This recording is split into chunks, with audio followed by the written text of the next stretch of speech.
Imagine walking into an office with your entire life savings. You hand your money to a complete stranger. 45 days later, he promises to give you 50% more. No factories, no products, no stock market, no secret invention, just profit.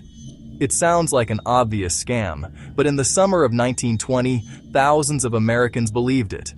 Every morning, crowds stretched down the streets of Boston, waiting for one man to open his office doors. Some sold their homes. Others emptied their bank accounts. Parents invested their children's future, not because they were forced to, but because they believed they had finally discovered the easiest way to become rich. The man behind it all wasn't a banker. He wasn't a Wall Street genius. He wasn't even a successful businessman. He was an Italian immigrant named Charles Ponzi. In less than a year, he built one of America's fastest-growing financial empires. Then, almost overnight, everything collapsed. This is the unbelievable story of how one man's obsession with wealth created a scam so legendary that, more than a century later, the entire world still uses his name to describe financial fraud. A dream too big for reality. Long before Charles Ponzi became famous, he was simply a young man chasing a life he believed he deserved. Born in Italy in 1882, Ponzi grew up hearing stories about his family's glorious past. His grandparents had once enjoyed wealth, influence, and respect. By the time Charles was born, almost all of it was gone. Although his family wasn't poor, they were no longer part of Italy's wealthy elite. To Charles, that felt like failure.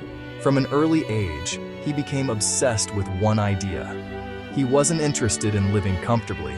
He wanted extraordinary wealth. When his father died, Charles inherited a modest amount of money. His mother hoped he would invest it in education and rebuild the family's reputation. Instead, he invested it in appearances, elegant suits, luxury restaurants, opera houses, casinos. For a brief moment, he looked exactly like the rich men he admired. The only problem? He wasn't one of them. Every expensive dinner, every tailored suit, every night at the casino was paid for by money that would never return. Eventually, the illusion came to an end. His inheritance disappeared. His education was unfinished. And the comfortable life he had carefully created collapsed. Most people would have accepted reality. Charles Ponzi refused. If Italy couldn't make him rich, perhaps America could. In 1903, carrying little more than hope and ambition, he boarded a ship bound for Boston. He believed America wasn't just another country. It was the place where fortunes were made. He had no idea. His journey toward unimaginable wealth would begin with years of failure.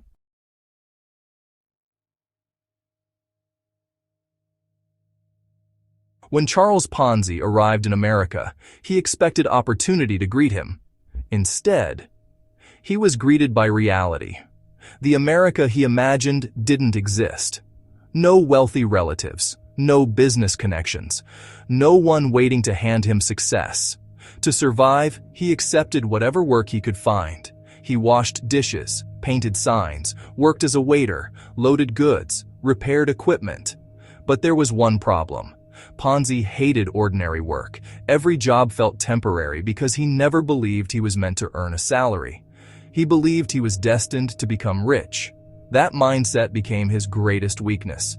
Whenever he saved a little money, he spent it trying to look successful instead of becoming successful.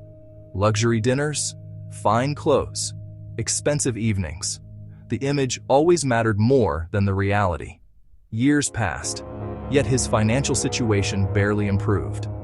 Desperate for another chance, Ponzi left the United States and moved to Montreal, Canada. There, he accepted a position at a bank that served Italian immigrants. For the first time, he was sitting behind a desk instead of standing in a kitchen. But what looked like the beginning of a respectable career would become the most important turning point of his life. The bank was attracting thousands of customers by offering interest rates far higher than its competitors. Immigrant families rushed to deposit their savings. Everything appeared successful. Until Ponzi noticed something strange. The bank wasn't making enough legitimate profit to pay those incredible returns. So where was the money coming from? The answer was both simple and dangerous. New customers were unknowingly paying the old ones. There were no extraordinary investments, no financial genius, just an endless cycle that depended on one thing: more people joining tomorrow than today. For Charles Ponzi, this wasn't just another failed business. It was an education. He had just witnessed a financial illusion powerful enough to convince thousands of ordinary people. Eventually, the truth caught up with the bank. Customers demanded their money. Authorities began investigating, and before everything collapsed, the owner disappeared with the remaining cash, abandoning both his employees and his investors. Ponzi was left with nothing once again. But something had changed. For the first time in his life, he had seen how trust itself could become a product. Instead of learning that fraud always fails, he became fascinated by one question: what if someone could build the same idea, only bigger, faster, and without making the mistakes that destroyed everyone before? He didn't know it yet, but that dangerous question would eventually make him one of the most infamous men in financial history. The opportunity hidden in a tiny piece of paper. By the end of 1919, Charles Ponzi was nearly out of options. Years of failure, dead-end jobs, and broken dreams had left him exactly where he started: poor, desperate, and buried in debt. He had tried opening small businesses. He had experimented with different ideas. Nothing worked. Every door seemed to close the moment he reached it. Then, one ordinary morning, everything changed. While sorting through his mail, Ponzi received a letter from Europe. Inside was something most people would have thrown away without a second thought: an international reply coupon to almost everyone.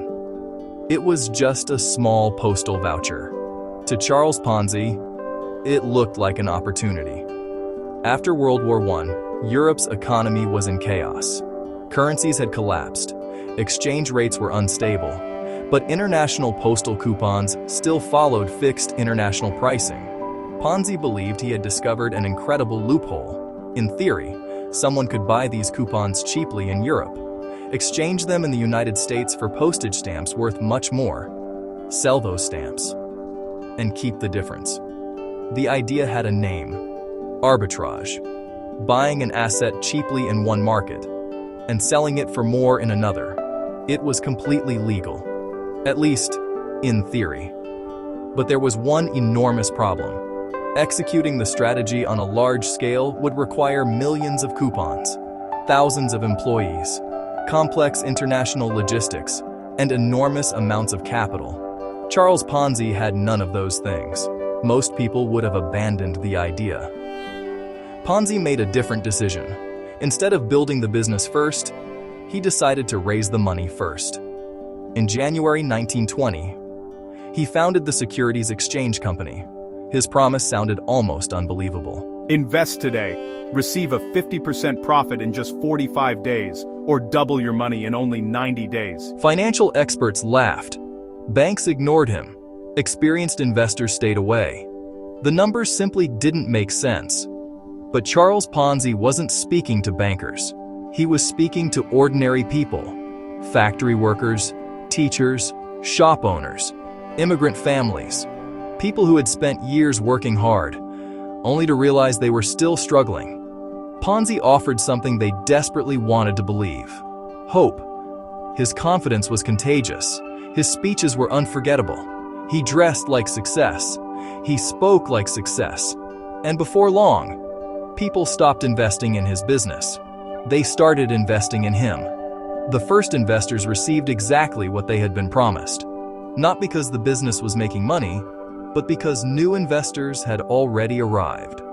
Word spread through Boston like wildfire. Neighbors told neighbors. Families convinced relatives. Friends brought friends. Within weeks, the line outside Ponzi's office stretched around the block. Every single day, thousands of dollars poured through his doors. Soon, it became hundreds of thousands. Charles Ponzi had finally achieved the life he had dreamed about since childhood. Luxury cars, a mansion, expensive tailored suits, national newspaper headlines. America had crowned its newest financial genius. But hidden beneath the wealth was a terrifying secret. The empire wasn't growing because the business worked. It was growing because people never stopped believing, and once that belief disappeared, everything would come crashing down.